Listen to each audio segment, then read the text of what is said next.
Let me tell you about a man who almost destroyed my life. His name was Carmine Ventimiglia. Grew up 2 blocks from me in Bensonhurst.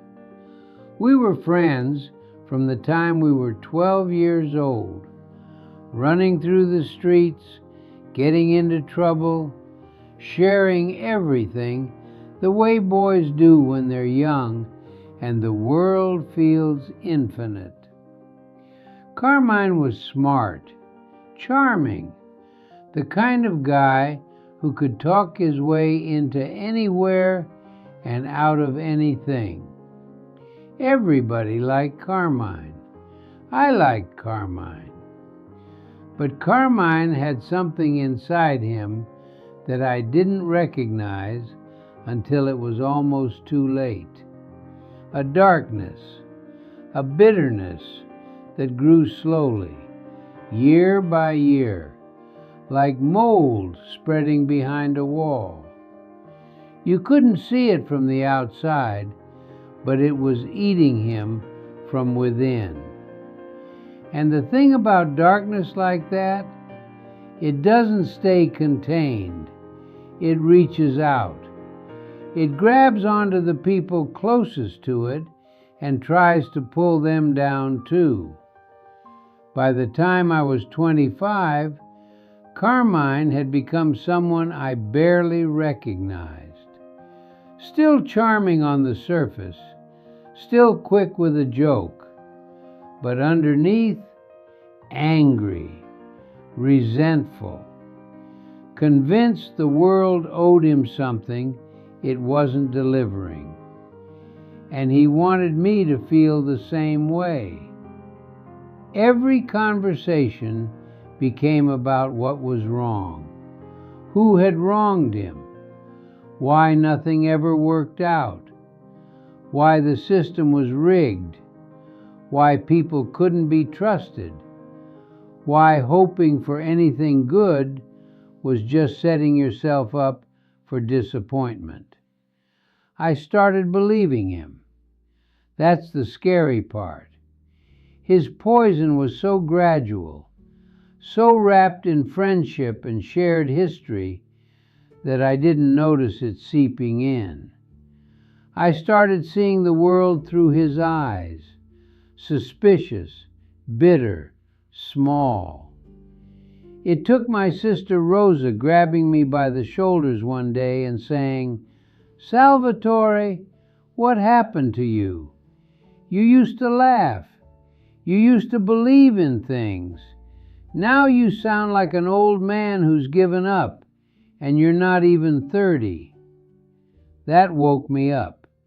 I looked at myself, looked at who I was becoming, and realized Carmine was making me into him. I pulled away. It wasn't easy. We'd been friends for 15 years, but I had to choose between the friendship and my soul. I chose my soul. Carmine died in 1962, alone, estranged from everyone who ever cared about him. The bitterness he nursed his whole life consumed him completely. And I've thought about him often over the years, because Carmine taught me something important. The most dangerous people in your life aren't always the ones who seem dangerous. They're not the loud ones, the obviously threatening ones, the people you know to avoid. Sometimes they're your friends. Sometimes they're family.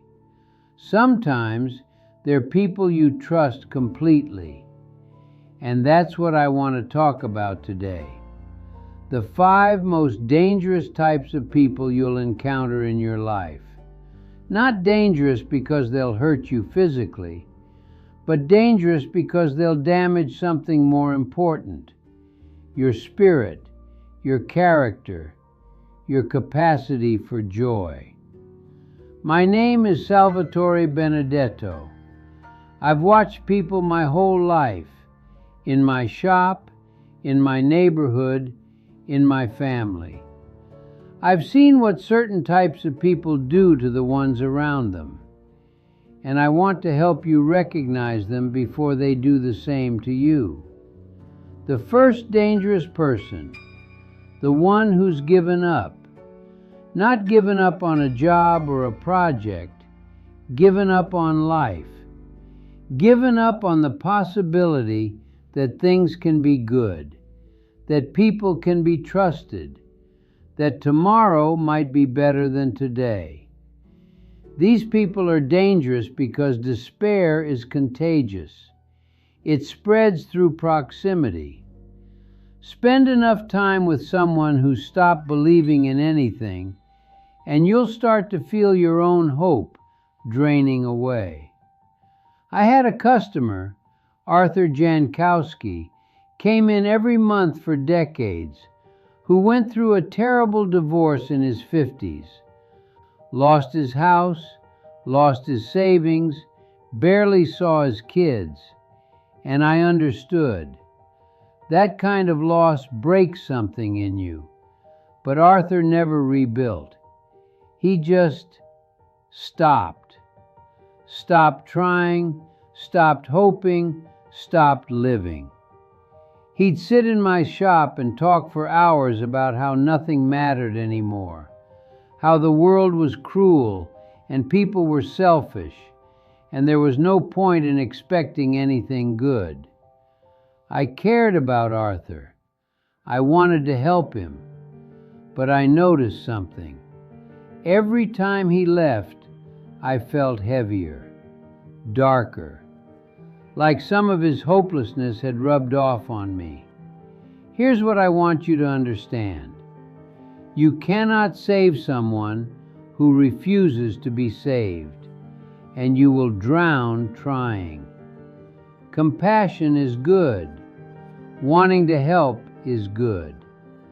But there's a difference between walking alongside someone through darkness and letting them pull you into the pit with them. If someone in your life has given up completely, if every conversation leaves you feeling worse, if their despair is starting to feel like your own, you need to create distance. Not because you don't care, but because you can't pour from an empty cup. So here's what I want you to do. Think about the people you spend the most time with. After you see them, do you feel energized or drained? Hopeful or hopeless? That's your answer. Protect it. The second dangerous person, the one who keeps score. Every relationship has give and take. That's normal. That's healthy. But some people turn relationships into accounting ledgers. They track every favor, every kindness, every sacrifice, and they expect repayment with interest. I had a friend like this, Dominic Caruso. We worked together on a community project in the 60s, rebuilding a playground that had fallen apart. Dominic worked hard. He gave his time, but he never let you forget it. Remember when I stayed late to finish the fence? Remember when I drove all the way to Staten Island to pick up those supplies? Remember when I covered for you that time? Every kindness came with an invisible invoice attached, and God forbid you couldn't pay when He came to collect. People who keep score aren't really giving, they're investing. They're building a debt they plan to call in later. And when you can't repay them exactly how they want, when they want, they turn cold, resentful. Suddenly, you're the ungrateful one. Suddenly, you're the bad friend. True generosity has no strings attached. When you give to someone your time, your help, your love, give it freely or don't give it at all. The moment you start keeping track of what you're owed, you poison the relationship.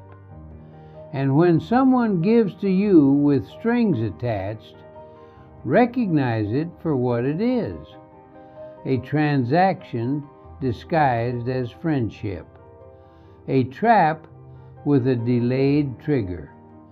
My wife Gloria, God rest her soul, she used to say, "Sal, if someone keeps reminding you what they've done for you, they didn't do it for you.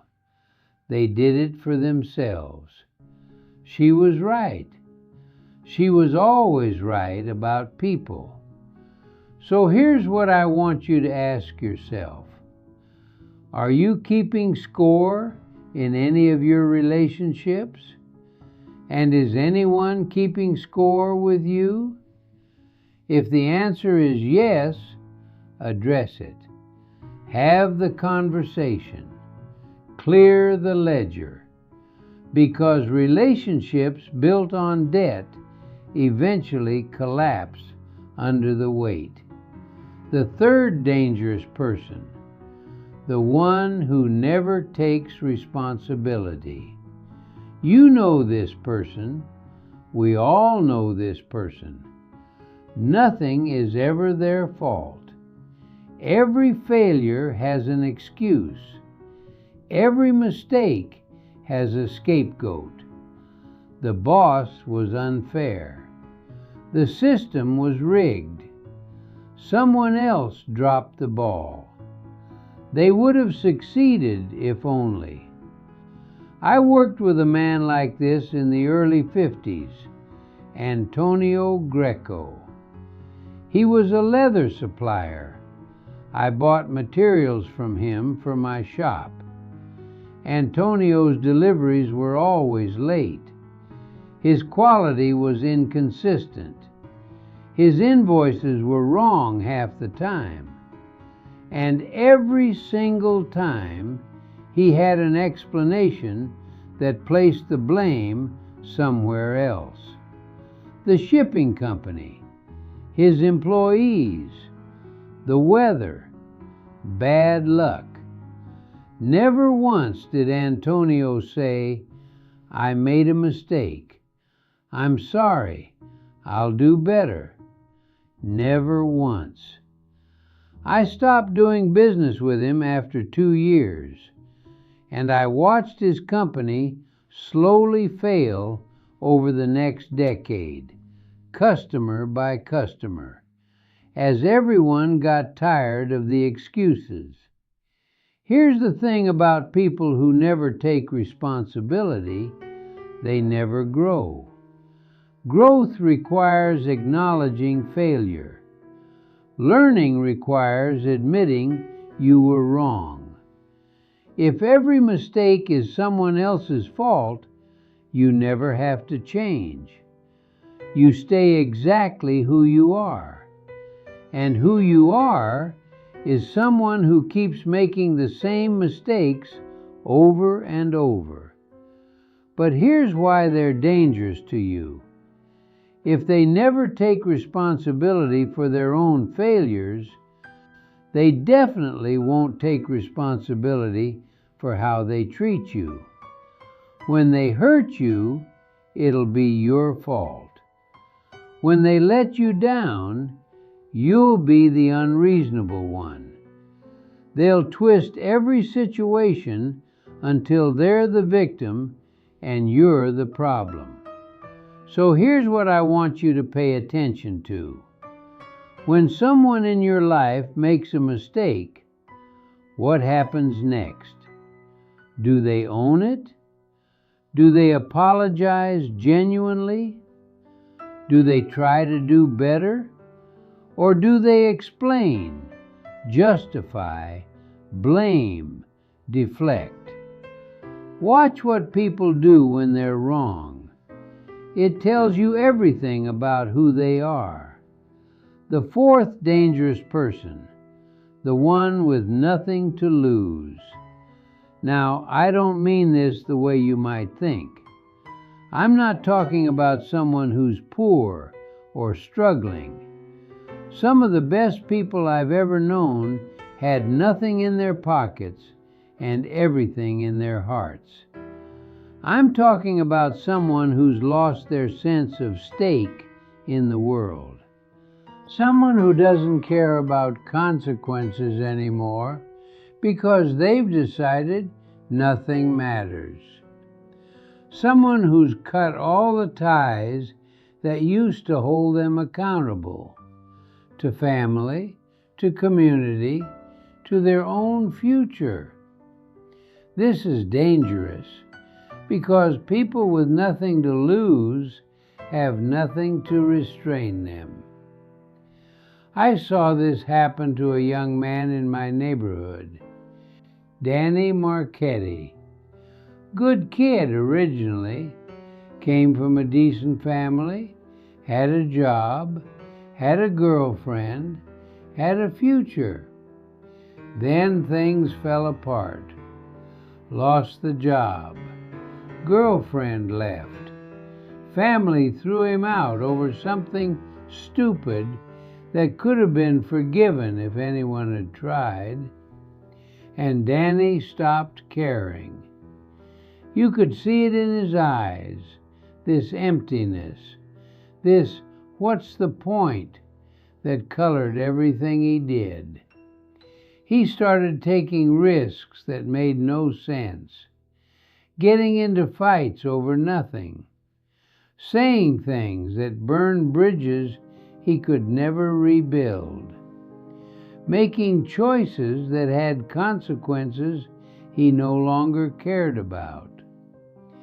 Danny ended up in prison by 25, not because he was evil, but because he'd lost his sense of connection to anything that made consequences real. Here's what I want you to understand. The ties that bind us are also the ties that save us. Your relationships, your responsibilities, your stake in the future. These aren't burdens, they're anchors. They keep you grounded when the storms come. They give you reasons to think twice before doing something destructive. When someone loses all those anchors, they drift. And drifting people are unpredictable. They can hurt you without meaning to, without even caring, because they've stopped caring about anything. So here's what I want you to notice. Does anyone in your life seem untethered, disconnected from consequences, acting like tomorrow doesn't matter? That person needs help, but they also need to be handled carefully, because people with nothing to lose sometimes take others down with them. The fifth dangerous person, and this is the hardest one to talk about, the one hiding in plain sight. This is the person who seems perfectly normal, perfectly nice, pleasant, even charming. You'd never look at them and see danger. They don't fit any stereotype. They don't raise any obvious red flags. But something is wrong underneath. Something calculating. Something cold. I don't like talking about this because it sounds paranoid, and I'm not a paranoid person. I believe most people are good. I've staked my whole life on that belief. But I've also lived long enough to know that not everyone is what they seem. I had a customer. I won't use his real name, so I'll call him Gerald, came into my shop for years, always polite, always smiling, made pleasant conversation about the weather, about sports, about nothing in particular. I liked Gerald. Everyone liked Gerald. Then one day his wife came into the shop alone. She was wearing long sleeves in July. Her eyes were hollow. She flinched when I reached out to hand her the shoes. I didn't ask questions. It wasn't my place. But I watched more carefully after that. I noticed things I'd missed before. The way Gerald talked about his wife, with this subtle edge underneath the pleasant words. The way he'd make jokes that weren't really jokes. The way people seemed smaller around him somehow, even though he never raised his voice. I never knew for sure what went on in that house, but I knew enough to know Gerald wasn't what he appeared to be. Here's what I want you to understand. Trust your instincts. If something feels off about someone, even if you can't explain why, even if everyone else thinks they're wonderful, pay attention.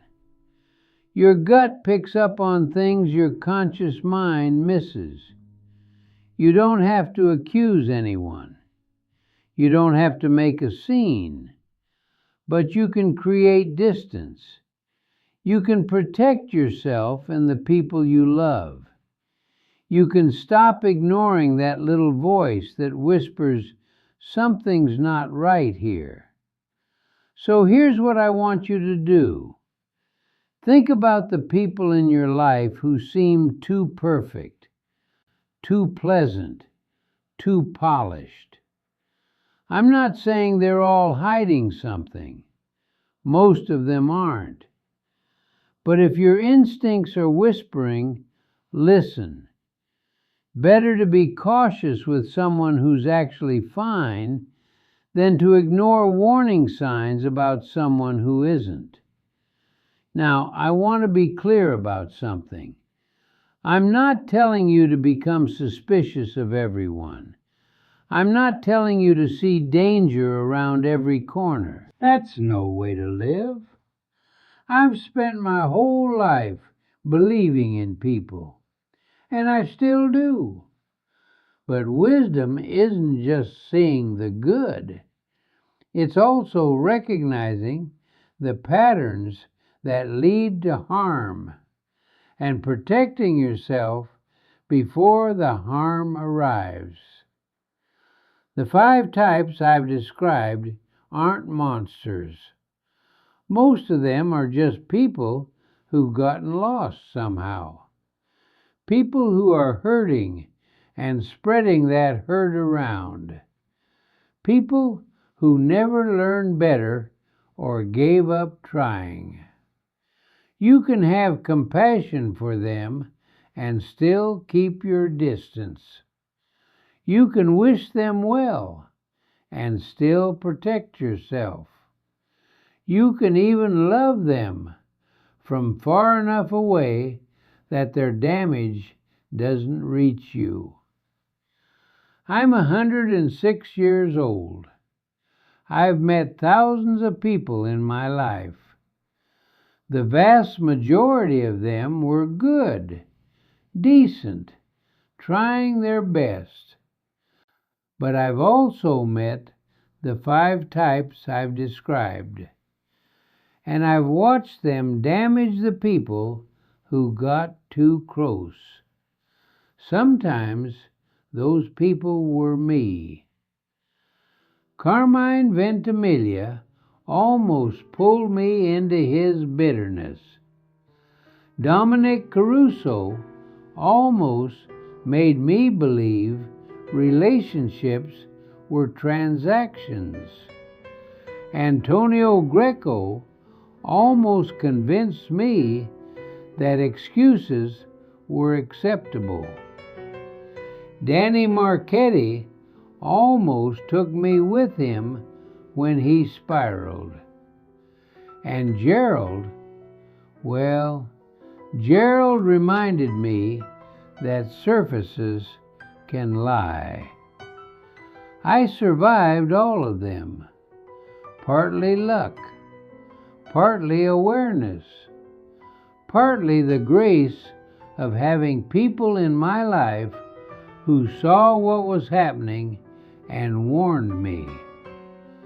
So consider this my warning to you. Pay attention to who you let close.